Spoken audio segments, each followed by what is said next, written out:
Közlekedés kultúránk országunkat fémjelzi. Várok a zebra előtt, nem áll meg nekem senki.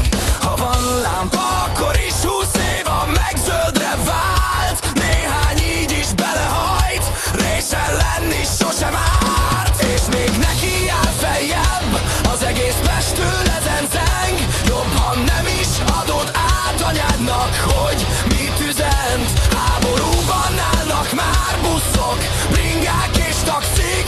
Zárt ablaknál aludj, mert az egész utca visszhangzik. Melyik a jobb kezed? Te köcsög álló, látom, hogy nincs eszed. Hülye paraszt, az ilyenért vezet. Fogd be a szádba, ha lelépsz, jól teszed. Kapd be a nyugtatót.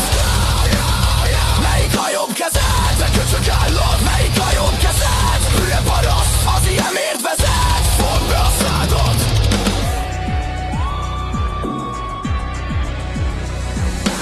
Országúton mögém jön, rám dudál és rám villog. Akkora nagy marha vagy, kellene rád egy billog. Gázra lépek, megunom, megvillan a trafipax. Utolérlek, nem rakod ki az ablakba, amit kapsz. Akkora egy káosz, ezt nem játszanak az érvek. Ez itt kérem Budapest és a 2000-es évek. Mint egy zombi támadás, örög a sokat halott. Engedjetek ki innét, inkább mindent bevallok.